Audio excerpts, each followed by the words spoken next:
Assalamualaikum warahmatullahi wabarakatuh. Nama saya Muhammad Miftahus Syifa, nomor absen 18 kelas 8B. Dari sekolah SMPIT Harapan Bunda. Hari ini saya akan menjelaskan secara ringkas apa itu mobilitas sosial. Ada beberapa pendapat dari para ahli soal apa itu mobilitas sosial. Apa sih mobilitas sosial itu? Apa pendapat para ahli? Saya mengambil pendapat dari tokoh Paul Beharden tentang apa itu mobilitas sosial. Mobilitas sosial menurut Paul Beharden adalah suatu gerak perpindahan dari satu kelas sosial ke satu kelas sosial yang lainnya, atau gerak pindah dari strata satu ke strata yang lainnya. Lantas, apa sih bentuk-bentuk dari mobilitas sosial? Mobilitas sosial sendiri dibagi menjadi dua, yaitu pertama, mobilitas sosial secara vertikal, dan kedua, mobilitas sosial secara horizontal. Mobilitas sosial vertikal sendiri dibagi menjadi dua pula, yaitu yang pertama adalah mobilitas sosial vertikal ke atas atau social climbing, dan yang kedua adalah mobilitas sosial vertikal ke bawah atau social sinking. Apa sih mobilitas sosial vertikal ke atas atau social climbing?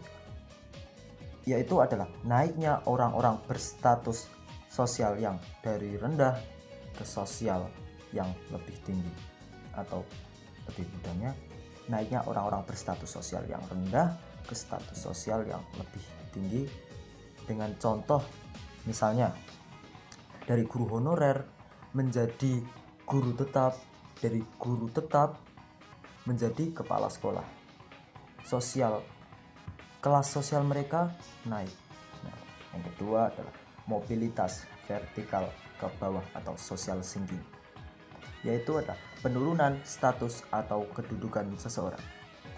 Misal, dari artis turun menjadi seorang miskin, dari kepala sekolah dipecat menjadi pengangguran, dari seorang pegawai atau buruh pabrik di PHK menjadi pengangguran juga. Intinya kelas sosial mereka menjadi turun. Nah, untuk bentuk-bentuk mobilitas sosial yang kedua adalah mobilitas sosial secara horizontal, yaitu perpindahan status sosial seseorang atau sekelompok orang dalam lapisan sosial yang sama. Akan tetapi, tidak terjadi perubahan dalam derajat kedudukan seseorang. Misalnya, saya menjadi guru di SMP Semarang. Kemudian saya dipindahkan atau pertukaran guru dan saya dipindahkan untuk mengajar sekolah di Jakarta. Tetapi kedudukan saya masih sama, yaitu masih menjadi seorang guru, misalnya guru IPA. Mungkin itu ringkasan dari apa itu mobilitas sosial menurut versi saya. Dan ini adalah proyek pelajaran ilmu pengetahuan sosial kelas 8B di SMPIT Harapan Bunda, yaitu menjelaskan secara ringkas apa itu mobilitas sosial, dan juga diminta untuk mewawancarai secara singkat kehidupan orang tua, karena saya tinggal di Semarang dan orang tua saya berada di Solo, jadi saya mewawancarainya secara virtual, yaitu menggunakan media WhatsApp untuk mewawancarai orang tua saya. Wawancara yang pertama adalah yaitu prestasi apa yang pernah didapat orang tua saya. Untuk ayah saya adalah lulus tercepat di jurusan sastra Arab UGM Yogyakarta, naik jabatan di pekerjaan beliau, yaitu sebelumnya beliau adalah Kaur Pembangunan, kemudian diangkat menjadi sekretaris desa Ngupit, menjadi sekretaris di desa Ngupit Muter. Untuk ibu saya adalah ranking 1 tiap semester mulai dari MI, MTS, dan MAN di Lamongan. Administrasi bidang keuangan terbaik di 12 cabang LKP Magistra Utama Malang. Selanjutnya, IPK tertinggi di saat S2 di Universitas Surakarta. Penilaian kerja terbaik tahun 2009 tingkat nasional nomor 3 se-Indonesia. Ketua Bidang Komisi 3 Bidang Organisasi IRM Keputrian Lamongan. Kemudian nilai tertinggi saat ujian tesis S2 UNSA. Menjadi narasumber bidang akreditasi pemagangan lembaga khusus Surakarta tingkat nasional 40 lembaga. Kemudian kegagalan yang pernah dialami oleh orang tua saya, kalau dari ayah saya, yaitu adalah mencoba untuk ikut seleksi calon perwira. Maka sayangnya beliau tidak lolos. Tetapi semangat beliau justru kembali lagi. Semangat ayah saya justru terpompa untuk ikut seleksi calon perwira TNI juga.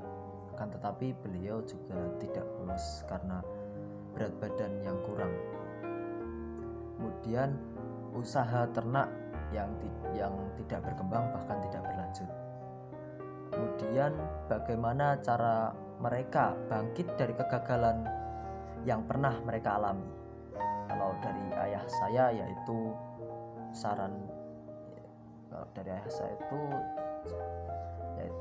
adaptasi yang baik dengan lingkungan atau tempat baru serta evaluasi diri dalam pengembangan kepribadian.